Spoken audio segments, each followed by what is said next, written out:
Bien, buenos días, ¿cómo están? Qué gusto me da verlos.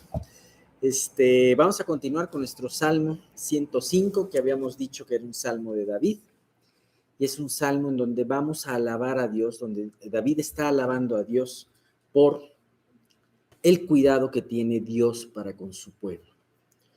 Vamos a orar para que seguir compartiendo. Señor, te damos muchísimas gracias por el día de hoy, gracias porque podemos estar aquí presentes. Gracias, Dios, por estos himnos tan hermosos, hablando de dos hombres, dos cosas que nos recuerdan la redención, esa sublime gracia que tú nos das y que tú le diste al compositor de ese himno. Y también, Padre mío, esa gracia que nos refleja la cruz en que tú moriste por nosotros, Señor. Gracias, Dios, por tu gracia y gracias por tu cuidado en todos nosotros. Gracias, Señor, porque también tú cuidas de esta iglesia y la vas guiando, Señor, a pesar de dificultades, a pesar de nosotros mismos, Señor, pero tú tienes cuidado de todo. Te queremos pedir ahora, Señor, que tú guíes esta reunión, tanto en lo que se comparta del Salmo como lo que comparta Miguel, Señor, de los dones, y que pueda, por la gracia de tu Espíritu y el poder del mismo Señor, ser guiado, ser los mismos principios que tú nos enseñes el día de hoy. Te pido, Dios, para que la conexión para los que están vía remota pueda no tener ningún problema y que Dios no tenga ninguna interrupción de esto que vamos a ver. Y todo esto te lo pedimos en el nombre de tu Hijo Jesús. Amén. Bien, pues viendo el Salmo 105, habíamos comentado que es un Salmo de David, porque la primera parte del Salmo se parece mucho a ese cántico que David hizo, que David compuso cuando estaban trasladando el arca de la casa de Obed-Edom a Jerusalén. Entonces, podríamos atribuirle, si no todo el Salmo, podríamos atribuirle cuando menos esa parte del Salmo, ¿no? Y bueno, casi prácticamente todos los autores que he estado checando le atribuyen a David ese Salmo. Bien, vamos a ver la segunda parte. Ya vimos quién es Dios, ya vimos el motivo de la alabanza, y ahora vamos a ver esta segunda parte del Salmo. Vamos a ver si podemos verla toda, si no vamos a cortarla a la mitad. Y vamos a ver por lo pronto ahorita de los versículos 7 al 15, si me quieren acompañar en sus Biblias. Él es Jehová, nuestro Dios, en toda la tierra están sus juicios. Se acordó para siempre de su pacto, de la palabra que mandó para 1000 generaciones, la cual concertó con Abraham y de su juramento a Isaac. La estableció a Jacob por decreto, a Israel por pacto sempiterno, diciendo: a ti te daré la tierra de Canaán como porción de nuestra heredad, cuando ellos eran pocos en número y forasteros en ella, y andaban de nación en nación, de un reino a otro pueblo.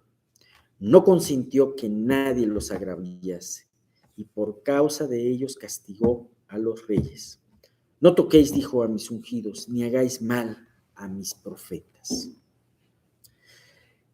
Empieza esta parte con una presentación. Él es Jehová, nuestro Dios. Y qué nombre tan curioso para poder...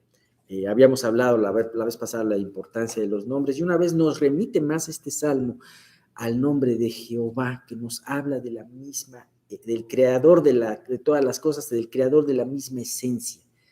Cuando Moisés, recordando esa parte en Éxodo, cuando estaba en el monte Sinaí, le dijo a Dios: ¿quién le digo que me envía? Dice: diles que yo soy el que soy. Y entonces este nombre de Jehová tiene que ver con la esencia de el yo soy, ¿no? Lo que es impresionante. Dice: en toda la tierra están sus juicios. Vemos que si bien ha utilizado en aquel entonces a su pueblo Israel como un pueblo escogido, como un pueblo que lo cuidó, y lo que vamos a ver en los siguientes versículos, cómo fue su protección para con ellos. Sin embargo, Sus juicios están en toda la tierra, pero también son solamente sus juicios, sus estatutos, su misericordia está y rodea toda la tierra. Bien, ¿qué tranquilidad nos debe de dar esto? Al contemplar que Dios es el Dios de todo el universo, de no solamente de toda la tierra, sino de todo el universo y de todas las épocas. Dios ha escrito la historia, y ha escrito cada detalle de la historia. Todos nosotros estamos de alguna manera encerrados, opuestos o dispuestos en ese momento en la historia que Dios quiere que tengamos. ¿Cómo podemos saber todo esto? Fíjate qué hermoso es cuando nos podemos ver no solamente la historia, sino los acontecimientos que están sucediendo hoy en día que vienen de la mano de Dios. Toda esta situación de la pandemia, toda esta situación de lo que está moviéndose políticamente, sabemos y nosotros creemos, aunque quizás no podamos entenderla como nos gustaría entenderla a los ojos de Dios, pero sabemos que todo esto está movido por Dios y que su plan, el que está escrito en su palabra, va a darse finalmente, a pesar del hombre o con ayuda del hombre, se va a dar. Es impresionante ver todo esto. Y esto me recuerda a dos eventos muy importantes. Uno lo vamos a ver de acuerdo al Salmo, y otro se me ocurrió, porque además son dos eventos, son dos personajes y dos eventos muy parecidos. Por una parte Daniel y por otra parte José, que vamos a ver después, ¿no? Daniel, por ejemplo. ¿Y por qué voy a ver el tema de Daniel? Porque Daniel tiene que ver mucho con una situación que sucedió después, que revelaría a todo el mundo lo que sucedería en el futuro. Fíjate, aparentemente podemos luego ver situaciones trágicas o contradictorias. Y creo que de eso nos habla muy bien la vida tanto de Daniel como de José, que veremos posteriormente. Daniel era un jovencito, prácticamente era un adolescente, cuando lo llevaron cautivo a Babilonia. Daniel era un príncipe, era una persona que venía de una familia acaudalada. Era una persona que en sus primeros años seguramente tuvo una de las mejores educaciones que pudo haber tenido, ¿no? Y él fue hecho cautivo, llevado en cautiverio a Babilonia, en el primer cautiverio. Si ustedes se acuerdan, o si no lo saben, hubo varios cautiverios que hubo específicamente dos. En el primero se llevó a los príncipes, a la gente que los generales de Nabucodonosor consideraron era como que la crema innata de la sociedad. Entre ellos se llevaron al rey Joaquín y a todo su séquito y a varios príncipes y gentes muy importantes, ¿no? Daniel iba en esa. Y en la segunda cautividad se llevaron a lo que quedaba de Jerusalén. Exactamente. Y entonces, Daniel, como muchachito, fue llevado a una tierra hostil. Hostil para sus costumbres, hostil para Dios, hostil para todos ellos. Y cualquiera que hubiera podido, si tomamos una muestra de ese momento en la vida de David, cualquiera de nosotros hubiéramos pensado, pobre muchacho, tenía un futuro tan prometedor, pero ahora no tiene futuro. Muchas veces nosotros podemos pensar ahora que con todo lo que está sucediendo, que nuestras próximas generaciones no tienen futuro. O que nosotros mismos no tenemos futuro. Claro, estoy pensando un poquito como pensando en la carne, ¿no? Pensando sin tomar en cuenta desde luego la palabra de Dios, ¿no? Sin embargo, podemos ver cómo las cosas, Dios tenía un plan y tenía algo muy distinto de lo que cualquier persona hubiera podido pensar en la vida de Daniel. Daniel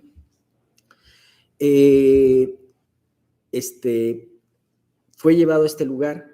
Sin embargo, Dios empezó a suscitar, en ese momento que pudo haber sido el momento más oscuro de la vida de Daniel, se empezaron a suscitar ciertos eventos especiales.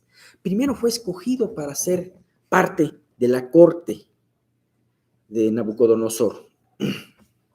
Segundo lugar, le fue dada mucha gracia a él, delante de sus captores. Ajá.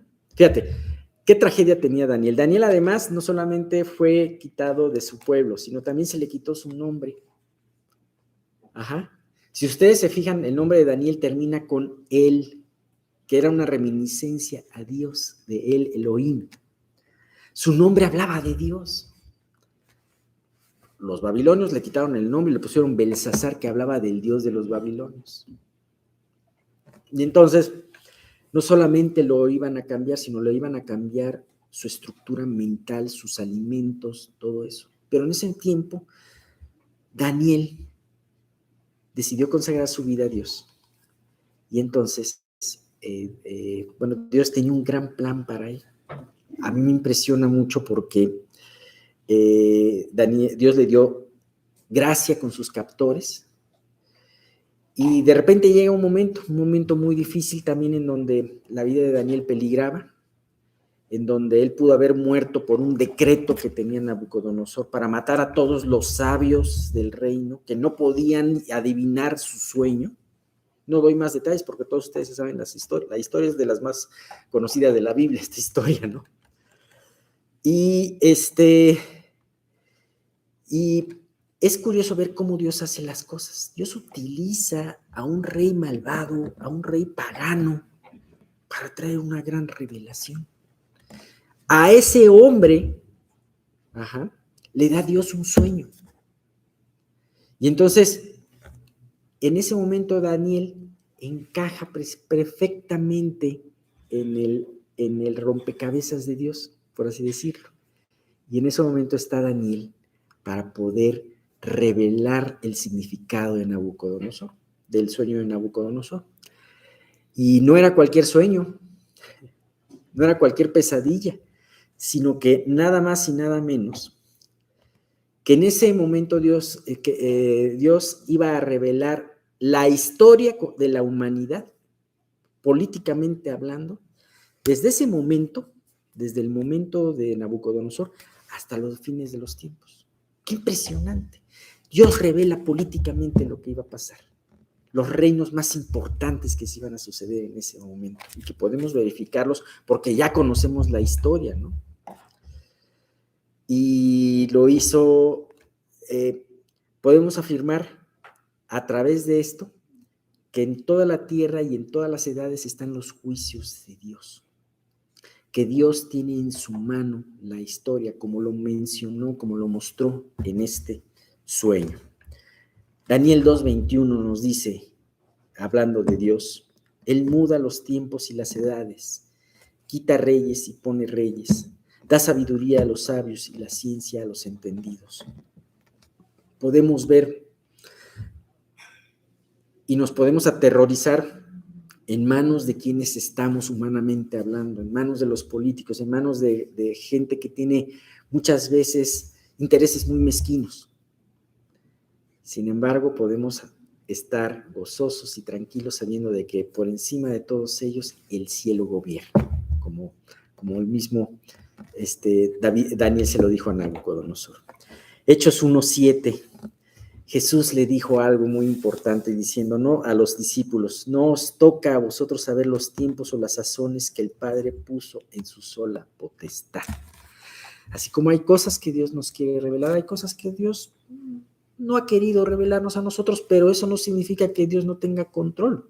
En su sola potestad Dios ha definido todos los tiempos en todos los lugares. Eso es algo que me ha impresionado mucho. Bien, ahora David empieza a hablar y a alabar a Dios por el cuidado que ha tenido para con su pueblo. Una de las cosas que debemos utilizar y que la memoria debe de servirnos para eso es para acordarnos de todo lo que Dios nos ha tenido para nosotros. A veces podemos tener muy buena memoria para acordarnos de lo que nos hizo fulanito o menganito, ¿no? ¿Quién me rompió mi maceta, no? Como decía un anuncio. Pero a veces tenemos muy poca memoria o la memoria no la tenemos tan ejercitada para podernos acordar no de las maravillas que Dios hizo hace 10 años, sino de las maravillas que Dios hizo hoy en la mañana, a lo mejor, ¿no? Entonces, por eso es importante, como David, recordar el cuidado que Dios tuvo. Y David se remite a prácticamente 1000 años antes, cuando dice, se acordó para siempre de su pacto, de la palabra que mandó para 1000 generaciones. Bueno, en ese momento no había habido 1000 generaciones, pero sí ha habido más o menos como 1000 años desde que existieron los patriarcas a cuando se escribió este salmo, ¿no? Teniendo en cuenta que los patriarcas existieron entre el 2000 y el 700 antes de Cristo, entre el 2000 y el 1700 antes de Cristo, y este salmo sería escrito por ahí del 1000 antes de Cristo, ¿no? Entonces más o menos como 1000 años, ¿no? Aproximadamente. Y se recordaba de ese pacto, como dice aquí, el cual concertó con Abraham y de su juramento a Isaac, y lo estableció a Jacob por decreto. ¿Sabes qué? Cuando tú lees Génesis, es muy interesante ver cómo Dios hace la promesa. Varias veces le hizo esa promesa a Abraham. La misma promesa la reafirmó. Pero no solo eso, murió Abraham y la misma promesa se la hizo a Isaac acerca de la tierra de prometida. Y murió Isaac y la misma promesa se la hizo a Jacob, su hijo. Y era una promesa que fue tan firme. Siempre las promesas de Dios son firmes, pero poco a poco Dios les va dando forma y realidad en la vida de las personas. Para Abraham fue una promesa muy firme, y Abraham creyó y tuvo que trasladarse de la tierra donde estaba al lugar donde Dios le indicó y le dijo, donde tú estás pisando ahorita, va a ser de ti, tuya y de tus descendientes, va a ser de tus descendientes. A Isaac le afirmó lo mismo. Así como le dije a tu padre Isaac, así le dijo a Abraham, a Isaac, mejor dicho. Y esta promesa estaba tan firme que a final de cuentas José, muchos años después, cuando murió José pidió que llevaran sus huesos a la tierra prometida. Dijo, en unos años Dios los va a visitar, los va a sacar de Egipto y los va a llevar a la tierra prometida. ¿Sabes? Es impresionante ver cómo Dios trabajó en su promesa. Ahora, hay algo también interesante.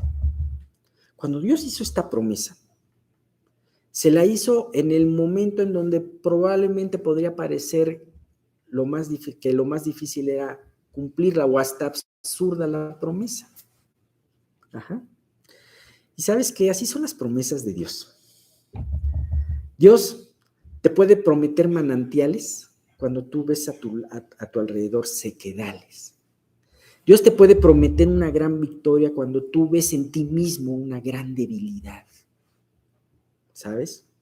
Las promesas que Dios hace no están hechas para aquellos que confiamos en nosotros mismos, aquellos que confían en sí mismos, sino para aquellos que han dejado de confiar en sí mismos y confían en Dios. Imagínate a Abraham, no solamente en una tierra extraña, sino también rodeados de pueblos poderosos, mucho más poderosos, que lo hubieran podido aplastar como si fuera una hormiga, ¿no? Pero cuando Dios le dijo, y además era un hombre ya anciano, que tenían problemas de esterilidad, y entonces, cuando Dios le da la promesa acerca de su descendencia y acerca de su tierra, dice, y creyó Abraham a Dios. Qué impresionante poder tener esa fe en los momentos más críticos, porque ninguno de estos 3 patriarcas, ni Abraham, ni Isaac, ni Jacob, vieron la promesa cumplida, pero le creyeron a Dios. Y murieron, como dice Hebreos en su capítulo 11, murieron creyendo esa promesa. ¿Sabes? Nosotros necesitamos ejercitarnos en esa fe y creer en esas promesas que Dios nos ha dado, porque Dios dijo en Números 23:19, Dios no es hombre para que mienta, ni hijo de hombre para que se arrepienta. Él dijo y no hará, habló y no lo ejecutará. ¿Sabes? Cuando nosotros dudamos de las promesas de Dios, simple y sencillamente le estamos haciendo a Dios, le estamos diciendo a Dios, Dios, eres un mentiroso. Pero si nosotros creemos en sus promesas, las recibiremos, sin duda alguna. ¿Sabes?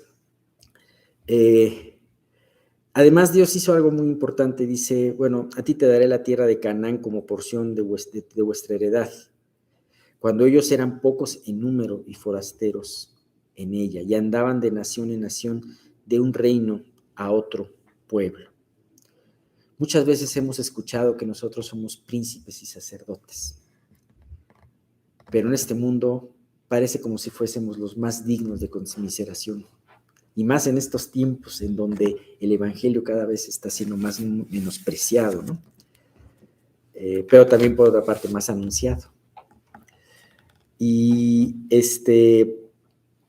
tenemos aquí en esta situación en donde sí, Dios permite un peregrinar en nuestras vidas, como lo permitió en la vida de estos tres patriarcas, en donde Dios los permitía que se movieran por distintos sitios de esta tierra prometida, ¿no?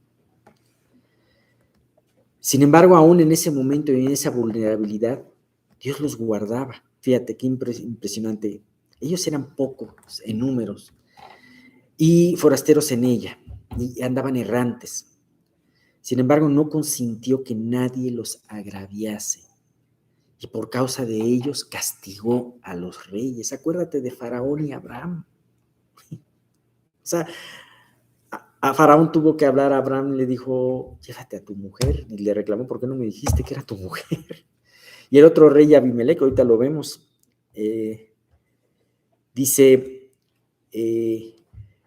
le pasó lo mismo, ahí fue una falta de Abraham, dijo que era su hermana, porque tenía miedo de su vida, y sin embargo, a pesar de todo esto, la gracia y la misericordia de Dios actuaron, y entonces en sueño le dijeron a este rey, a este otro rey que había tomado a la mujer de Abraham.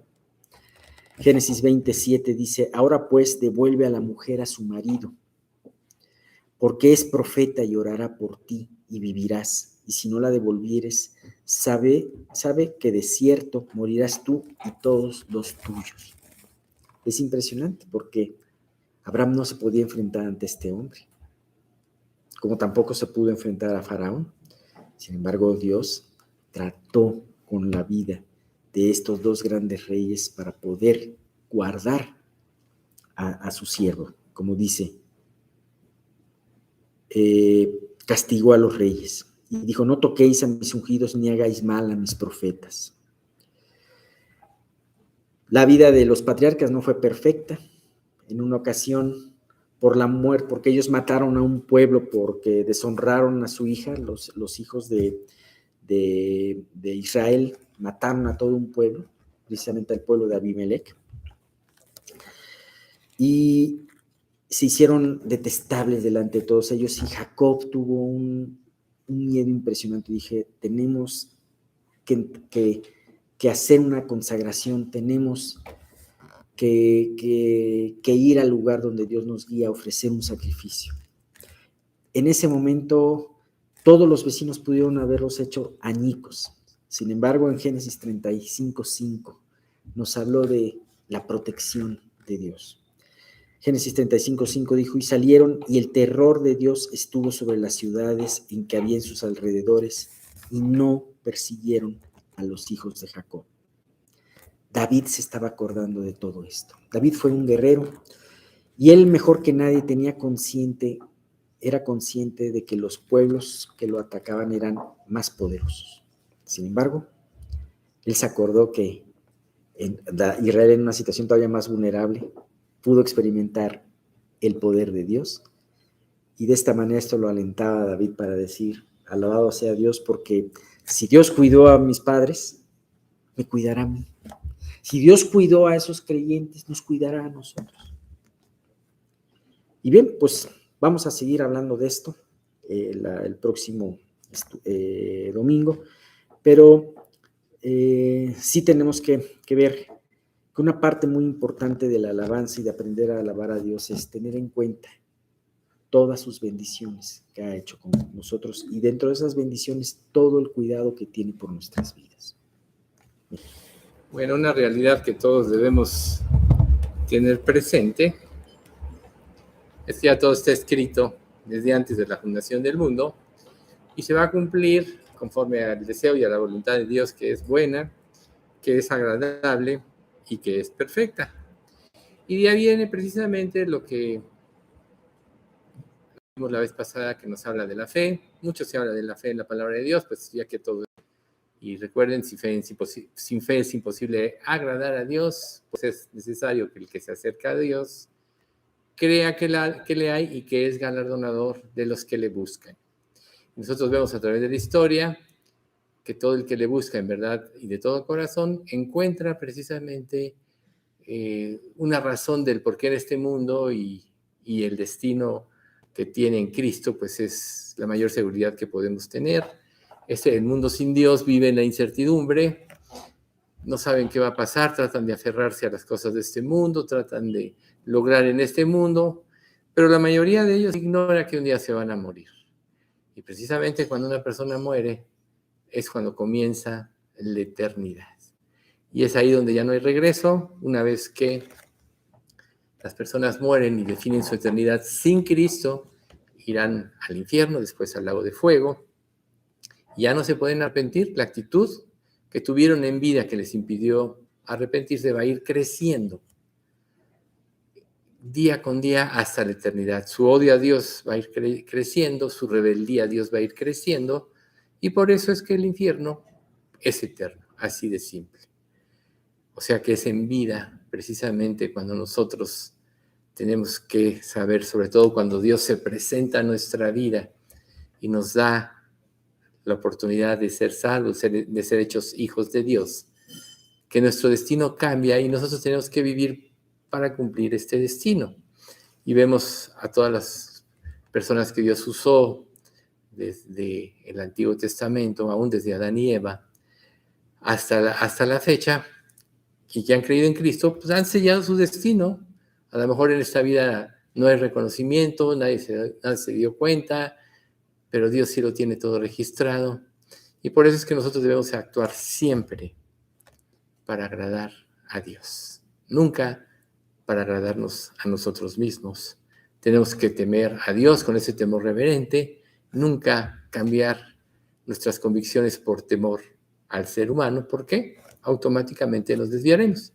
Y es precisamente que la fe tiene mucho que ver, está ligada con la oración, porque la oración, podríamos decir, es la expresión de nuestra fe al comunicarle a Dios lo que Él promete que queremos que sea una realidad en nuestra vida.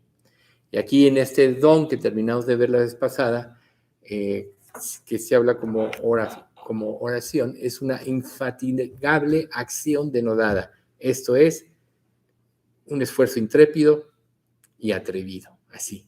Entonces tenemos que presentarnos con Dios y la seguridad de que Él va a cumplir lo que promete es lo que le va a dar una fuerza interna a nuestro ser. Y entonces seremos blindados de las influencias externas que son siempre malévolas y que tratan de hacer que nos desviemos del camino de Dios.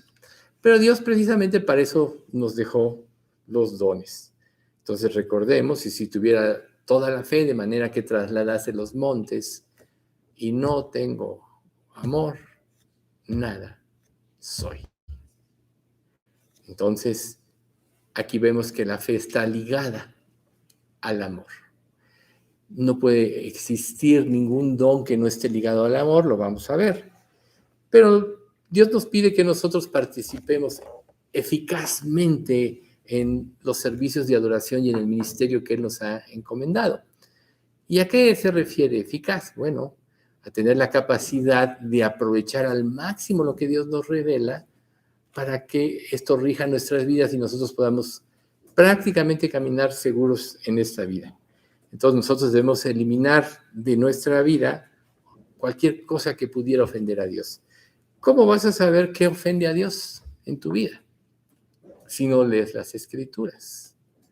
¿Cómo vas a saber si tus caminos son los correctos si no son probados a la luz de la palabra de Dios? Recuerden, Jesús dijo, y conoceréis la verdad, y la verdad os hará libres. Y la palabra de Dios es la verdad revelada al ser humano, precisamente para que nosotros podamos entender y tener una relación prometedora con nuestro Dios. Esto es, creciente, donde Dios pueda formar a Cristo en nosotros.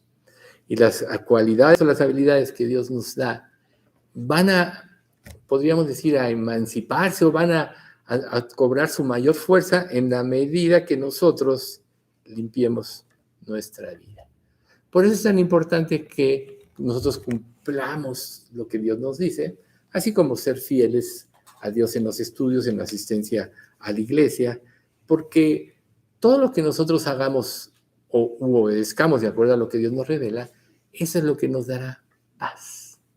Paz es lo que el mundo promete, pero no hay paz en este mundo y la tratan de buscar equivocadamente porque la paz solo puede venir cuando Dios la otorga desde el perdón y luego sigue manteniéndose en la medida que nosotros vamos consagrando nuestras vidas. Por eso, la paz de Dios guardará nuestros pensamientos y nuestros corazones en Cristo Jesús. O sea, la paz es ese elemento que nos da la seguridad de que estamos nosotros caminando por el camino correcto. ¿Qué pasa cuando nos equivocamos? ¿Qué pasa cuando nosotros pecamos? Inmediatamente perdemos la paz. Es una de las primeras cosas que nos pasa. Y entonces uno se pregunta, ¿pero qué pasó? ¿Por qué perdí? Y es ahí donde nosotros tenemos que buscar, ¿sí?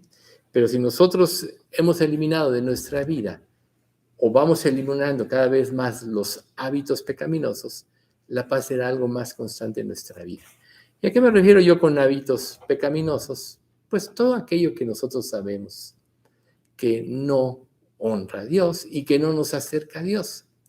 La vida cristiana es un proceso y Dios quiere que para que ejerzamos los dones con fuerza, con poder, nuestras vidas estén santificadas y estén purificadas, que nuestras mentes estén enfocadas adecuadamente en el plan de Dios, o sea, en Cristo y en lo que Él nos dejó. Cualquier distracción que nos haga desviarnos de este camino es donde nosotros tenemos que poner mucha atención, porque seguramente por ahí hay algo oscuro en nuestra vida que nosotros no queremos dejar de hacer o no queremos dejar de tener. Por eso se llaman hábitos pecaminosos. En nuestra vida sin Cristo, todos estamos formados de estos hábitos, o sea, nos conducimos a través de estos hábitos.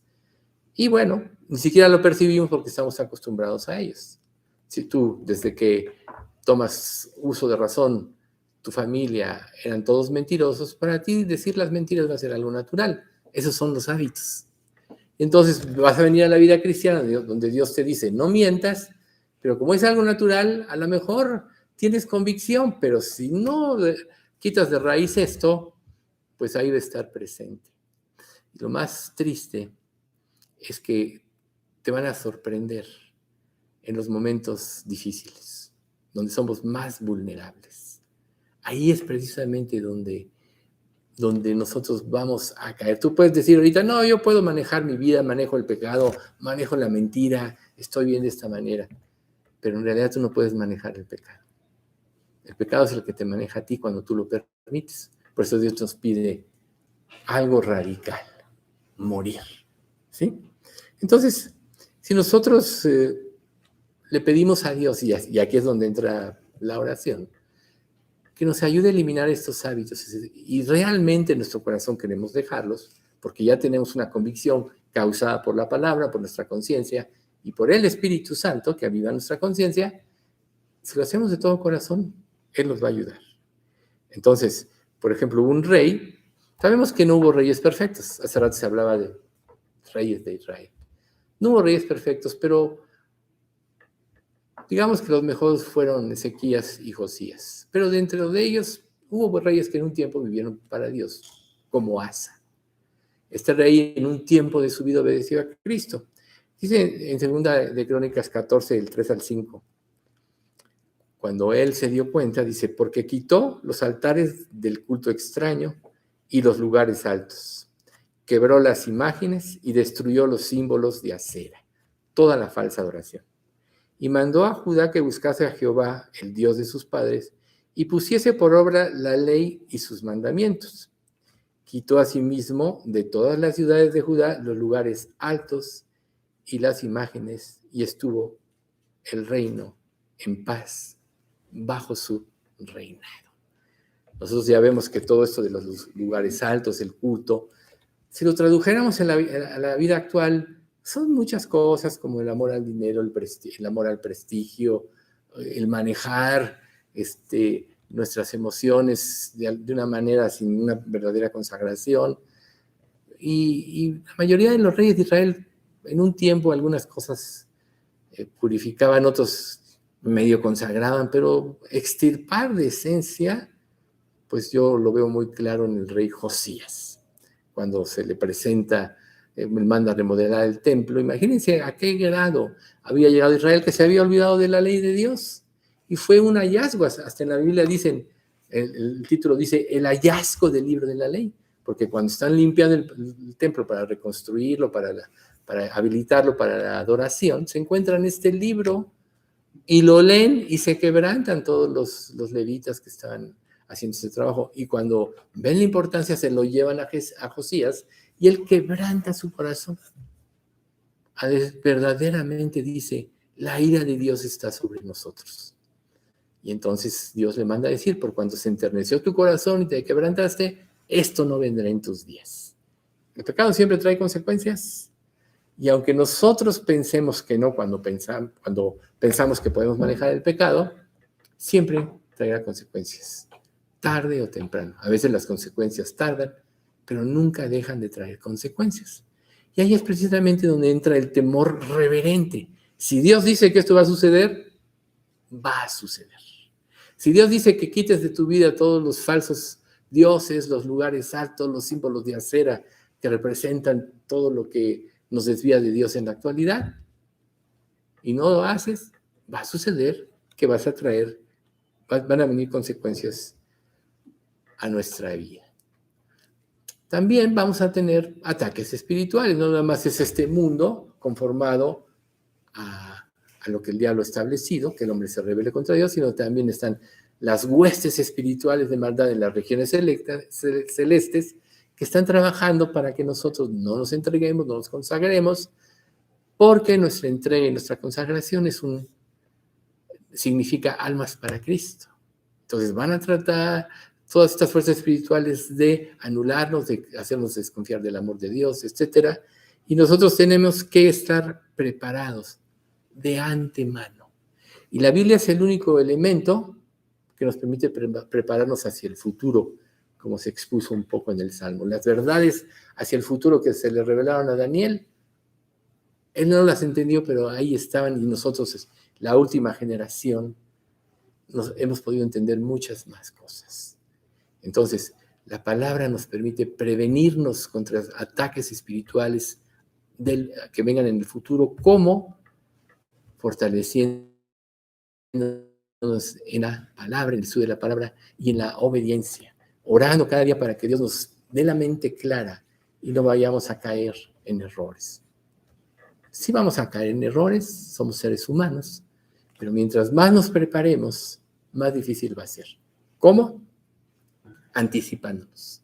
Y la palabra de Dios nos da esta facultad de hacer cuando la leemos y la estudiamos, que nos anticipemos. Nosotros, todas las historias que Dios dejó del pueblo de Israel, de los reyes, en ellos vemos debilidades, aciertos. ¿Y por qué Dios lo dejó? Bueno, nosotros sabemos que Israel representa lo que es el ser humano sin Dios. Así cuando tú ves a Israel y lo criticas mucho, tú eres así. Así como Natán le dice a David cuando iba a enfrentar a su pecado con Betsabé y el asesinato de su esposo, tú eres ese hombre, le dice. Y nosotros somos Israel. Por tanto, todo lo que nosotros vemos, todas las flaquezas que tuvo, todos los reyes que en parte obedecieron como Asa, pero después se confiaron Y así vemos un desfile de hombres en el poder. Unos, la mayoría fracasaron rotundamente desde sus inicios, no quisieron abandonar sus vidas de pecado, y vemos que trajeron consecuencias. Entonces, una manera de estar preparados es tener el conocimiento de quiénes somos, qué es lo que puede pasar, y la otra es pedirle a Dios su ayuda. En Efesios 6:18, en la versión NTV, dice: oren en el Espíritu en todo momento y en toda ocasión. Manténganse alerta y sean persistentes en sus oraciones por todos los creyentes en todas partes. En nuestra iglesia, orar unos por otros. Sean persistentes, pero oren en todo momento, en todo tiempo, porque esto va a reforzar nuestras defensas para que nosotros podamos resistir la tentación.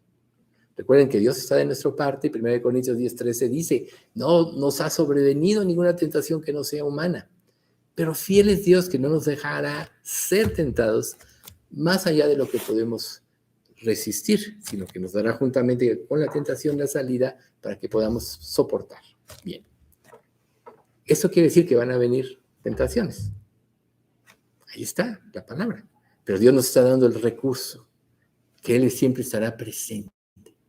¿Y cómo puedes tú pensar que Dios estará presente si no saturas tu mente y tu corazón? Tu mente de la palabra y tu corazón de fe, y de que tus emociones se orienten a Cristo con la palabra de Dios. Mientras más la palabra de Dios esté rondando en tu mente y en tu corazón la creas, más difícil va a ser que tú caigas. Y si viene la tentación, te va a ser más fácil salir, porque el diablo usa las emociones. Y Dios quiere que nosotros vivamos por lo que la palabra dice. No tienen que ver mucho las emociones, pero las emociones, si nos dominan, entonces sí nos pueden afectar. Por eso dice la Escritura que engañoso es el corazón, que es lo que representa las emociones, y perverso. ¿Quién lo conocerá?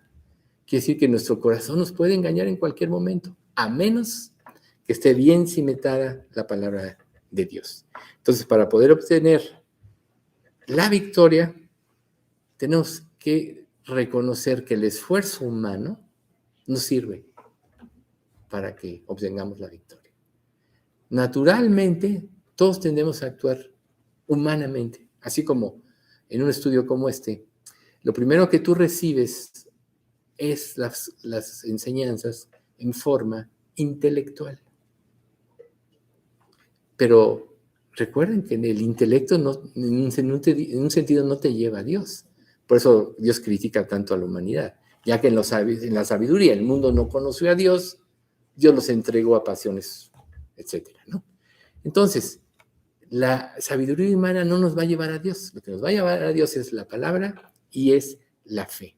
Y nosotros tenemos que saber que no es nuestro esfuerzo, sino es depender de Dios los que nos va a dar la victoria. Entonces, tenemos que estar conscientes como creyentes que tenemos limitaciones. Las más grandes caídas de los creyentes a través de la historia es cuando se sienten seguros. Es después de victorias. Es cuando más nos confiamos. Es cuando más susceptibles estamos a los ataques de Satanás. Por tanto, como dice Pedro, sed sobrios y velad, porque vuestro adversario, el diablo, anda alrededor buscando como león rugiente a quien devorar, al cual resistid firmes en la fe, sabiendo que los mismos padecimientos se van cumpliendo en vuestros hermanos en todo el mundo. Primera de Pedro 5, 8, 9 y 10. Entonces, si nosotros sabemos que humanamente no podemos, en todo momento tenemos que depender de Dios, aunque nos sintamos capaces de resolver algo. La trampa es que cuando tú haces algo en forma cotidiana, no te acuerdas de Dios ni dependes de Dios. Y Dios quiere que nosotros relacionemos todas las cosas con Él para que siempre tengamos presente que Él es el que hace las cosas y no nosotros por nosotros mismos. Por eso cuando Pablo se enferma y le pide a Dios que le quite este aguijón, esta enfermedad, Dios le dice en 1 Corintios 12:9, y me ha dicho, bástate mi gracia, porque mi poder se perfecciona en la debilidad. Por tanto, de buena gana me gloriaré más bien en mis debilidades para que repose sobre mí el poder de Cristo. Antes de eso, Pablo expone todas sus credenciales, judío, hebreo de hebreos, en cuanto a la ley fariseo, era un hombre rico de Tarso, era romano, que era la ciudadanía más importante en ese tiempo. Pero él dice, cuantas cosas eran para mí ganancia, las he estimado como pérdida.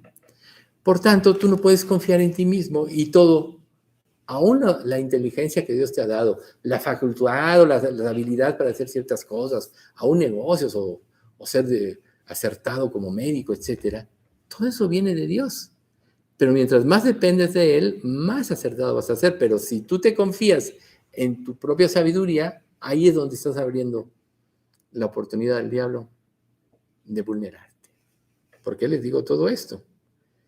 Porque para que podamos ejercer los dones en forma correcta, y va muy relacionado pues con la fe, tenemos que saber que no hay nada bueno en nosotros. Entonces, cuando tú piensas que puedes hacer algo o no tomas en cuenta a Dios, es cuando estás corriendo el mayor peligro. Y estamos llenos de peligros en este mundo. Entonces, tenemos que reconocer precisamente que Dios va a darnos recompensas. Dos tipos de recompensas, temporales, que podríamos decir la dimensión temporal, que es vivir de acuerdo con las normas que Dios nos da, y puede resultar en tener un buen testimonio ante los demás. Ese debe ser nuestro objetivo. Recuerden, buen testimonio y la palabra de Dios dan poder. Mal testimonio y la palabra de Dios, la gente lo menosprecia y no hace creíble la palabra. Va aunado el testimonio. ¿Cuál es nuestro testimonio? La vida de Cristo en nosotros. No nuestras habilidades, no nuestras, ¿qué podríamos decir? Nuestra buena voluntad, no. El testimonio está basado en lo que tú vivas para Cristo cada día de tu vida. Entonces, si tú tienes si tú sigues a Dios de todo corazón, tú vas a tener un buen testimonio y vas a ser eficaz en el cumplimiento del plan de Dios y el cumplimiento del don que Dios te ha dado, cual sea. Pero también vemos la dimensión eterna, donde Dios promete promesas que vamos a gozar de ellas, de las victorias, coronas, etcétera, galardones, por toda la eternidad. Por eso, en el Sermón del Monte, Jesús decía, no os hagáis tesoros en la tierra, donde la polilla y el orín corrompen y donde ladrones minan y hurtan, sino haceos tesoros en los cielos, donde ni la polilla ni el orín corrompen, y donde ladrones no minan ni hurtan, porque donde esté vuestro tesoro, allí estará también vuestro corazón. ¿Y dónde está tu corazón? ¿Dónde está tu corazón? Ahorita, ¿dónde está tu corazón? Entonces, nosotros podemos pensar, hay veces que nos sentimos los reyes del mundo y hay veces que el mundo se nos viene encima. Todo esto implica todavía falta de crecimiento espiritual y es un doble ánimo, como dice Santiago, ¿no? El hombre de doble ánimo es inconstante en todos sus caminos. Pero si nosotros somos fieles desde lo que Dios nos empieza a mostrar más sencillo, entonces nos iremos fortaleciendo, como dice Efesios 3, con poder en nuestro ser interior por su Espíritu. Empieza a obedecer desde las cosas más simples y pequeñas y vas a poder obedecer las más fuertes. Si no obedeces las cosas más simples, quizá como ejemplo, las pequeñas mentiritas, la falta de honestidad en un comentario que generalmente no les damos tanta importancia, etcétera, el ser deshonestos en nuestro trato con los demás, que a veces es un parte del hábito que nosotros aprendimos. Recuerden, nosotros aprendimos a ser lo que nuestros padres hacían, no lo que nuestros padres decían. Y bueno, puede haber padres creyentes que digan muchas cosas verdaderas, pero si no las viven, pues los hijos van a aprender a mantener una postura espiritual, pero su vida por abajo va a estar destruida. Entonces tenemos que aprender a obedecer desde las cosas más pequeñas y eso nos fortalecerá progresivamente para cuando enfrentemos las verdaderas pruebas. Entonces, las verdaderas recompensas no las vamos a obtener en esta vida. A lo mejor te pasas esta vida y no obtuviste ninguna visiblemente. ¿Te vas a decepcionar por eso? No. No te vas a decepcionar si tú ya sabes que en Cristo Dios te dio todas las cosas. Que la salvación es el mayor tesoro que Dios te pudo dar en esta vida. Y fuera de eso, nada de esta vida vale. Tan solo ese hecho te mantendría bien. Pero cuando nosotros somos inconstantes en nuestros caminos, hasta de eso dudamos. Ha habido anécdotas de aún pastores que en el lecho de muerte le han pedido a sus súbditos que le hablen de Cristo porque no están seguros a dónde se van a ir. Imagínate tú, ¿sí? Por eso es que nosotros tenemos que sistemáticamente empezar a hacer un recorrido por cada área de nuestra vida para examinarla y ver en qué podemos estar mal. Se recomienda, después de tener un tiempo devocional, un tiempo de lectura con Dios, recorre tu vida. Y mientras más hagas caso de esta sugerencia, más capacidad vas a desarrollar para detectar en ti las cosas que están mal. Si vives sin pensar en esto, vas a caminar en la superficie y vas a ser sorprendido por las tentaciones, por el pecado y vas a caer, vas a fracasar. Pero si aprendes a autoexaminarte, como dice 1 Corintios 11:31, si nos examinásemos a nosotros mismos, no seríamos juzgados o disciplinados. Mas siendo juzgados, somos castigados por el Señor o disciplinados para que no seamos condenados con el mundo. Si nos examinásemos a nosotros mismos, no seríamos juzgados. ¿Por qué Dios dejó esto? Aquí estamos hablando, este pasaje habla de la cena del Señor, que tú tienes que prepararte para la cena del Señor. Ya ven que lo usamos mucho cuando la celebramos aquí. Pero tú tienes que prepararte, examinándote, para que vayas purificando y limpiando tu vida y vas entonces a desarrollar la capacidad de hacerlo. Si nunca lo haces, vas a vivir como en la superficie y te va a sorprender el mal, te va a sorprender el pecado. Pero si lo haces, el resultado que vas a obtener de esto es que vas a detectar pecados, vas a ir con Dios, te vas a arrepentir y vas a tener paz. Paz. No sé si alguna vez algún incrédulo les ha dicho, yo envidio la paz que tú tienes. Es muy frecuente que pueda suceder así. ¿Por qué? Porque la paz no se puede comprar ni con dinero ni nada. Es una actitud, es una postura hacia la vida de victoria, diría yo. Y esa solo puede ser si sabes que Dios tiene el control y si sabes que estás haciendo su voluntad. Por eso es que las obras humanas no tienen que ver, y es ahí donde entra 1 Corintios 13.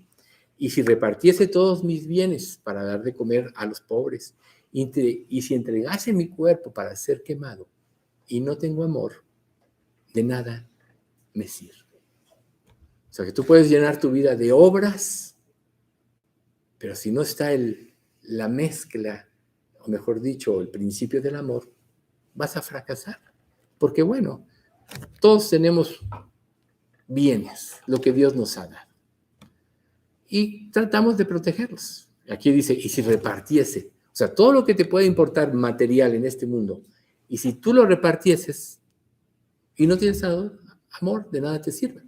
Y si aún tú te sacrificaras y no es con Cristo en tu mente, ni por su palabra, ni por su servicio, tampoco te sirve. Cuando se escribió esta epístola, todavía no estaba en flor la persecución donde quemaban a los cristianos, los quemaban, los decapitaban y muchas otras cosas. Pero es una de las cosas más horrendas que una persona podría experimentar. Entonces imagínate experimentar ser quemado y al final de cuentas muerto irte al infierno. ¿De qué te sirve? O pensar que te servía esto como algo que iba a tomarse en cuenta para Dios y llegas a la eternidad y te vas, ahora sí como que de panzazo, ¿no? Si bien el mismo será salvo, aunque así como por fuego. O sea, qué triste sería. Por eso es que la sazón de todo lo que hagamos va en función del amor. Y el amor que nosotros podamos dar es resultado del amor que recibimos y apropiamos de Dios. Podríamos decir que en Jesucristo ya Dios nos demostró todo su amor. No necesitas más evidencia. Para tú vivir en amor, ahora lo que tienes que hacer es comprender la dimensión del amor de Dios. Entonces, imagínense ustedes, vivir la muerte más horrenda como ser quemado y que no te sirva de nada, aunque lo hagas voluntariamente. Si no está motivado lo que haces por el amor de Cristo, de nada te sirve. Pablo, dentro de todas las virtudes que él comentó antes, él las une perfectamente en el amor. Por eso el capítulo 13 de Corintios es la epístola del amor, porque se habla de los dones, por eso yo lo puse intermedio entre el 12 y el 14, ¿no? La manifestación de los dones, el amor, y la ejecución de los dones es el 14. ¿Ven ustedes? Pero si no hay amor, no hay nada. Entonces, si nosotros nos revestimos de las virtudes que Dios nos da, pero no le ponemos la sazón, el elemento del amor, de nada nos sirve. ¿Cómo puedes amar a alguien? O sea, a lo mejor te cae mal. ¿Cómo puedes amar a alguien si te vio feo y te llenaste de resentimiento? ¿Cómo puedes amar a alguien que te hizo un fraude, te engañó? Y tú dices, qué mala onda. ¿Cómo puedes amar a alguien así? Generalmente nos llenamos de resentimiento por eso. Pero hay una fórmula. Amad a vuestros enemigos. Bendecid a los que os maldicen. Haced bien a los que os aborrecen. Llorad por los que os ultrajan y persiguen, para que seáis hijos de vuestro Padre que está en los cielos, que hace salir su sol sobre malos y buenos, y hace llover sobre justos e injustos. Mateo capítulo 6, Sermón del Monte. Amad a vuestros enemigos, ¿no? Nunca vas a poder hacerlo si no apropias ese amor. Si el amor de Dios satura tu vida, no te va a quedar lugar para el resentimiento y como el odio, y eso lo vamos a ver más a detalle la próxima vez. Entonces, si Dios nos puede dar muchas virtudes, tenemos que revestirnos de ellas, pero darle, como decía yo, el ingrediente del amor. Si no lo haces, hay una distorsión y una fragmentación de lo que Dios te estaba dando. No lo vas a entender. La vida cristiana, nadie la puede entender más que el que la vive. Y cuando la vives, entonces la puedes comunicar porque la comprendes. Pero aún así, si la persona con la que tú compartes la palabra no está en la misma posición, no lo va a comprender. Si yo tengo mis tiempos devocionales con el Señor y voy y le digo, Señor, muéstrame mi pecado, muéstrame en qué puedo estar mal, etcétera, y estoy analizando y escudriñando mi vida, como veíamos, me estoy examinando a mí mismo constantemente. Y llega una persona y me hace una observación. Entonces voy a tomarlo bien. Pero si yo no estoy haciendo constantemente esto, lo que va a regir mi vida es el orgullo. Y llega una persona y te hace una confrontación o una sugerencia y lo vas a tomar a mal. Es porque eso quiere decir que tú no estás en la posición correcta. Obviamente cualquier exhortación tiene que estar dada en función del amor, pero el amor es incomprensible, porque yo creo que muchos de nosotros hemos vivido al compartir el evangelio, le quieres hacer bien a una persona y luego te el resultado es que te formaste un enemigo. O sea, todo el que no quiere siempre va a ir en contra de él. Si no diría 1 Timoteo 3:12, todo el que quiera vivir piadosamente en Cristo Jesús padecerá persecución. Pero cuando tú te saturas del amor de Dios, entonces el amor, como vamos a ver más adelante, todo lo da. Entonces, si tú no vives con el amor, decíamos, vas a distorsionar en un sentido la verdad y toda tu estructura mental se va a fragmentar porque si no tiene el elemento del amor no hay consistencia. Dios, la razón por que salvó al mundo fue porque lo amó. Hablando del mundo, aquellos a que Él llamó. Nunca se les olvide esto. A los que Él llamó, Él justificó, etc. Como dice Romanos 8:29. Entonces, Dios, la acción de Jesús es el acto de amor para que la humanidad se salvase. Si no crees en el amor de Cristo, ¿cómo te vas a convertir? Vas a tener siempre tus dudas. Vas a estar cuestionando a Dios. Y puedes tener muchos pretextos, ¿no? ¿Por qué los niños de Biafra? ¿Por qué Dios permite la guerra? ¿Por qué tantas gentes mueren ahora con tanto bombardeo? ¿Por qué tantas naciones exterminadas por conquistadores sin piedad, etcétera? Bueno, pues hay muchas cosas que le puedes reclamar a Dios, ¿verdad? ¿Por qué Dios no me da lo que yo merezco? ¿Por qué me tienes viviendo de esta manera? ¿Por qué a fulanito le dice y a mí no me das y sabes que yo siempre lo he anhelado? Cuando en tu vida aparezca la palabra ¿por qué? Ahí es donde tú estás dudando del amor de Dios. Porque si, como veíamos ahorita en el Salmo, nada pasa por casualidad, entonces todo tiene un sentido y un propósito en la vida de un creyente.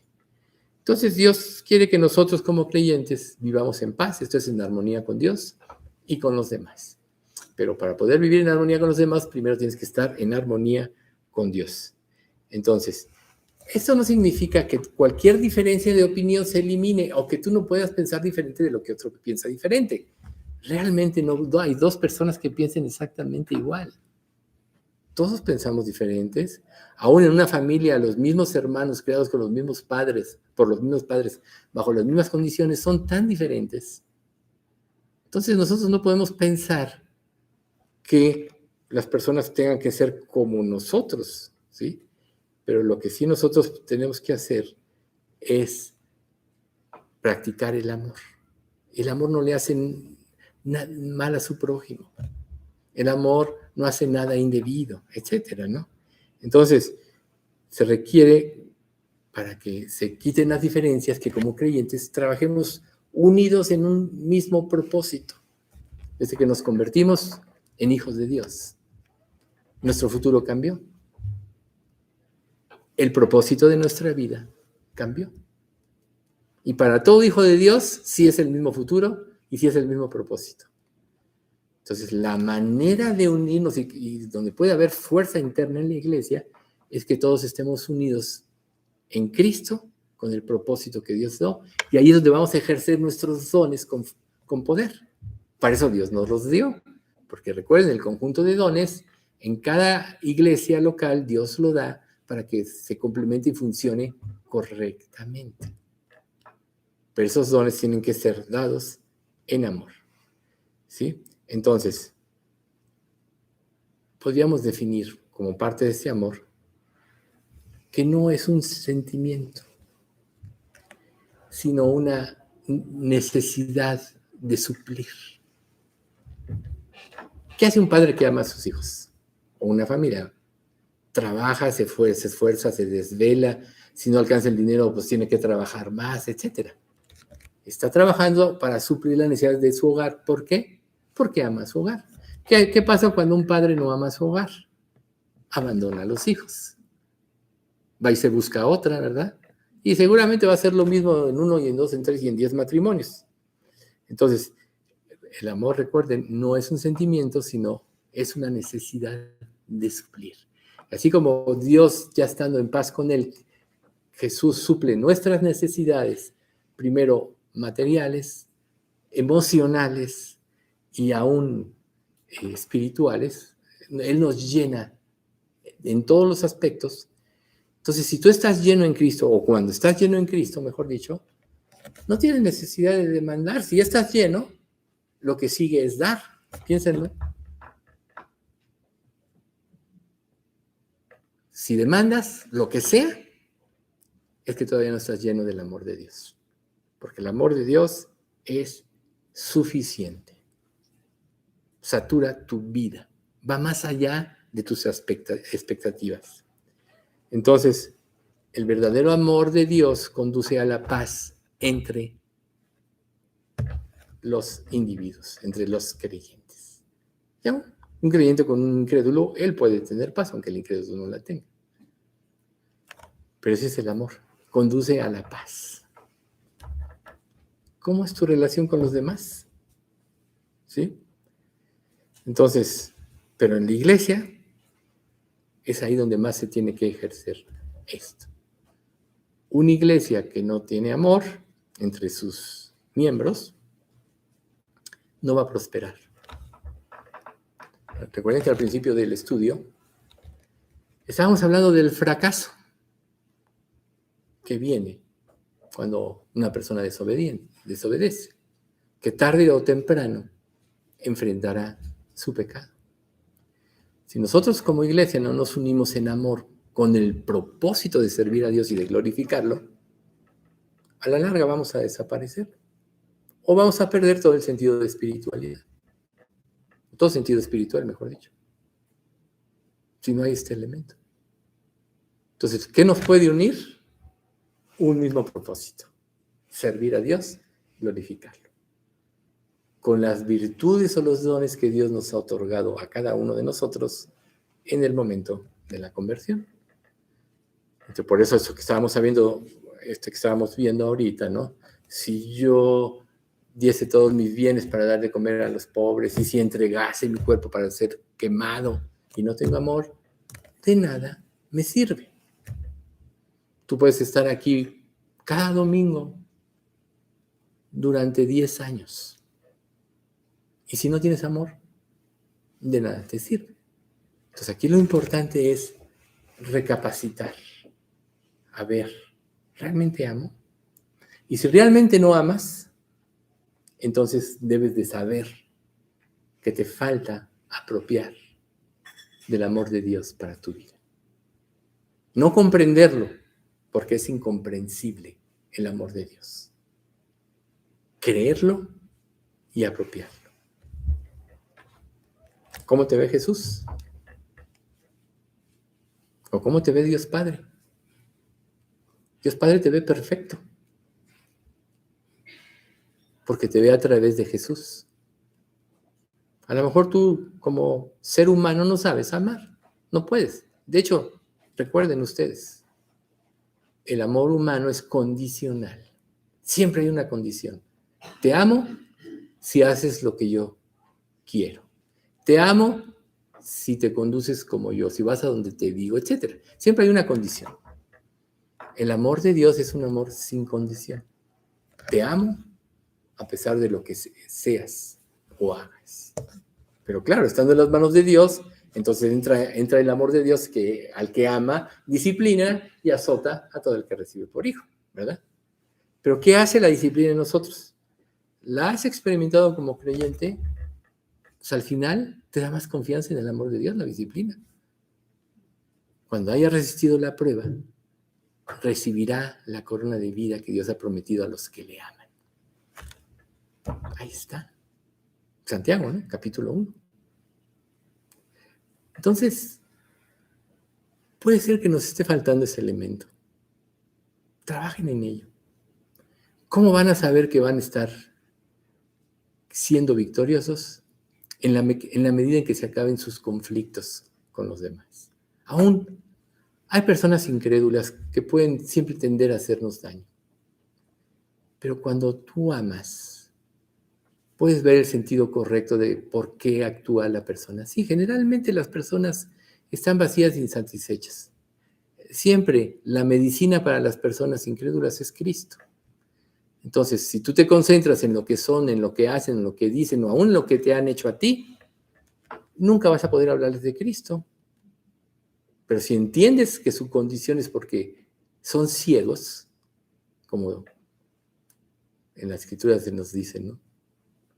O sea, son ciegos, por eso no podían entender. Entonces tu actitud va a cambiar, porque vas a tratar de ayudar. Y si no te reconoce, bueno, muchos no reconocieron a Jesús. Tú no vas a convencer a nadie.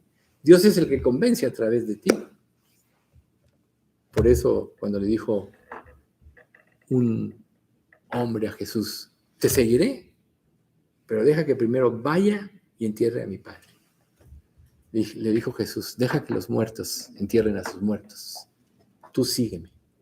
Porque la única manera de que podemos hacer la obra de Dios es siguiendo a Jesús.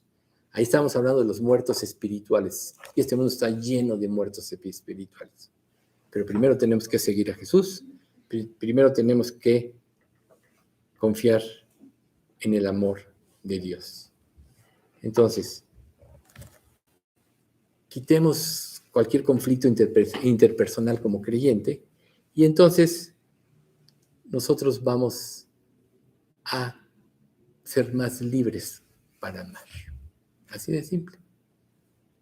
No quiere decir que a veces no se tenga que comentar, enfrentar algo, pero siempre tú primero tienes que arreglar con Dios, aunque seas víctima de algo. Primero tienes que limpiar tu corazón. Por eso está este pasaje de Colosenses 3, 14 y 15, para concluir el día de hoy, que dice, y sobre todas estas cosas vestidos de amor, que es el vínculo perfecto. Y la paz de Dios gobierne en vuestros corazones, a la que así mismo fuisteis llamados en un solo cuerpo, y sed agradecidos. Este solo pasaje incluye todo lo que dijimos hoy. ¿Sí? Sobre todas estas cosas, vestidos de amor, que es el vínculo perfecto. Y la consecuencia, que la paz de Dios gobernará nuestros corazones. ¿Pero qué tiene que haber? Gratitud. Gratitud. Cuando empiezas a ver todo lo que Dios te ha dado sin que tú lo merecieras, viene la gratitud. Y la gratitud, es otro elemento muy importante, te lleva a la entrega. Recuerden, el amor de Cristo nos impulsa o nos constriñe, pensando esto, que si uno murió por todos, luego todos murieron. Y por todos murió para que los que viven ya no vivan para sí, sino para aquel que murió y resucitó por ellos. Ya no vivas para ti, se lo debes a Dios. Vive para aquel que murió y resucitó, sigue su plan. Limpia tu vida. Quita todo lugar alto, toda falsa adoración que puede haber a ti, todo pecado, por más mínimo que sea, no lo permitas. Y ahí irás tomando una mayor fuerza que te llevará a una mayor consagración y te llevará a una mayor paz y una mayor seguridad de qué camino debes de tomar. Y te prevendrá de cualquier ataque del maligno. Si Dios es por nosotros, ¿quién contra nosotros? Él dijo, y no hará. Al que no escatimó a su propio hijo, sino que lo entregó también con él, sino que lo entregó por todos nosotros, ¿cómo no nos dará también con él todas las cosas? ¿Cómo no nos dará también con él todas las cosas? Si Dios ya te dio todo en Cristo, ¿por qué no te lo iba a añadir? A menos que tú lo rechaces. Ese es el punto. Dios te puede decir, mira, toma esto. Ah, no, Dios, ahorita estoy muy ocupado en nuestra cosa. Oye, cómete esto. No, está más rico esto, ¿no? Como Israel. Oye, ya nuestra alma tiene fastidio de este maná. Y no sabían que el maná era el alimento adecuado para vivir en el desierto. Comen carne y se empiezan a morir. ¿Quiénes? Pues los más robustos, los más dragones, ¿no? Digo, sin agravio a nadie. Vamos a dar gracias. Padre Santo, cuánto te queremos agradecer por este estudio, Señor, tanto del Salmo como de este estudio de Corintios 13, de los dones espirituales relacionados con el amor. Te damos muchas gracias, Padre, porque tú eres claro en tu palabra. Te damos gracias porque podemos, a través de estas predicaciones, guiados por tu Espíritu, expresar de una manera más amplia nuestra necesidad de apropiar el amor, el amor de Cristo, apropiar tu amor. Y que esto, Señor, nos mueva a vivir como tú quieres que vivamos. Quita cualquier estorbo, quita cualquier impedimento que nos pueda impedir la consagración, Señor. También quita cualquier actitud de orgullo o egoísmo que pueda dividir nuestra iglesia, Señor. Sabemos que no somos una iglesia grande, pero sabemos que tú no necesitas de números, sino de corazones entregados. Así que te pedimos que tú hagas ese trabajo en nosotros, Padre, para que te podamos glorificar el día que tú nos visites. Señor, guarda nuestra salud, tanto tanto espiritual como física. Y Señor, te pedimos especialmente por Pati López, para que tú le hagas que pueda sentirse mejor. Señor, también sana. Sabemos que aquí, pues como gente mayor en su mayoría, vamos teniendo padecimientos, pero tú, Señor, vela por nuestra salud también. Bendice a nuestra iglesia, Padre. Todo esto en nombre de Cristo Jesús te lo pedimos. Amén.